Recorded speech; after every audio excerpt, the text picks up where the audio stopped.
there's a confusion sometimes around the word social, I think, particularly in this day and age. I mean, social has lots of different meanings, doesn't it? And one of them is that it has a kind of good connotation attached to it, towards doing good and being ethical and so forth. So when I think about social enterprises, I think about enterprises that are serving some kind of useful purpose in society and so forth. Now, it's perfectly possible that a conscious business will have some kind of higher purpose, and that's a good thing. I think you'd agree with this very much, Paul. I don't think a conscious business has to.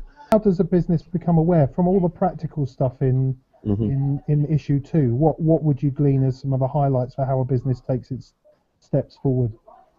Well, I think that's the big opportunity here. So what we've done in the second edition is just start to give some kind of ideas of kind of practices. I mean, we run these conscious business meetings, which we've been running now for 2 years, and in those are really focused around many of the kind of practices, the things people can practically do to raise awareness. And an example, a very simple example, would be the check-ins that we do at the beginning of all of our meetings, and that we omitted to do today for some bizarre reason, probably because we were messing around with the technology so much.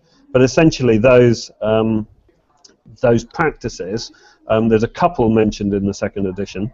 They're things that raise awareness, and they can be physical, they can be mental, they can be in all domains.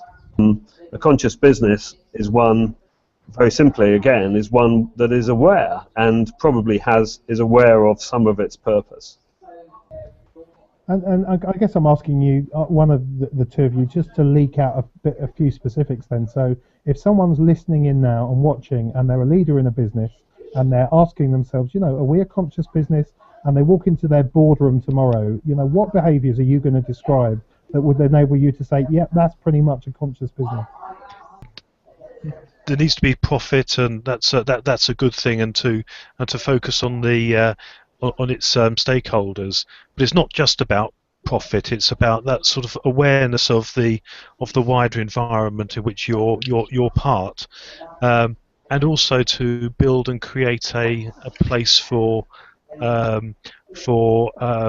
further human development and growth and the like, and also to ensure that all those that are involved in the endeavour have some sort of opportunity to influence the outcomes of what it is that you're trying to do. So, and the other aspect is about sort of transparency about what it is you're doing, and how that's having an effect on the different aspects of the company and the wider stakeholders. So it's more than a way of thinking; it's also a way of feeling, and a way of intuiting, and a way of sensing. And one of the pieces we have in the journal is some yoga practitioners. So they're talking about very physical processes. Just nudge you further on that. So I can understand how transparency, that kind of links to the idea of consciousness, and also the notion of awareness certainly does, and wider awareness.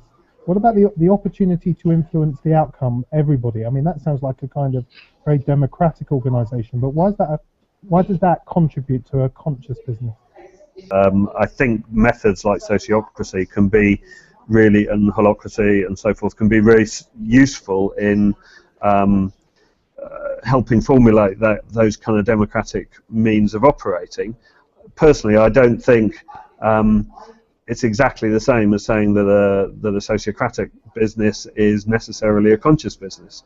I think, and it's true for all of these practices, I think it's possible to be highly transparent and communicate very well without necessarily being conscious in the sense of being aware. So I suppose that's why earlier on I was kind of steering away from kind of trying to give a very simple definition to try and give a list of kind of features that defines a conscious business. Because you can, as soon as you start thinking about that list, you start thinking, well, these are the things we have to do, and then in doing that you may in fact lose consciousness, which is indeed the whole point.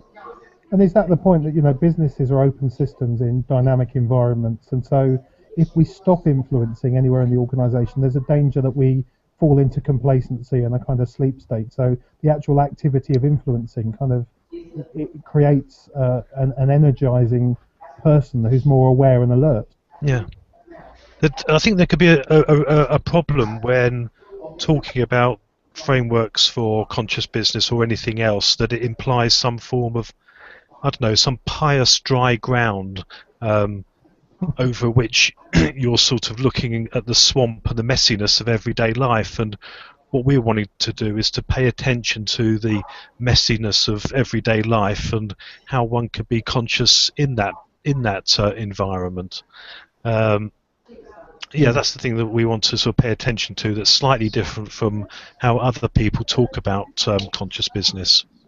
That reminds me of Russell Ackoff and his descriptions of complex adaptive systems as being kind of messes, because I think that's exactly right. It's, you know, it's all very well, isn't it, to try and simplify things down to very simple lists, but we all know that life is complex and very, very messy.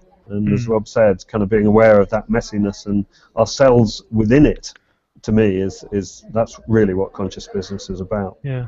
And just to illustrate that, there was one article from somebody called Sam in the second edition, talking about his practice in a working in a healthcare environment.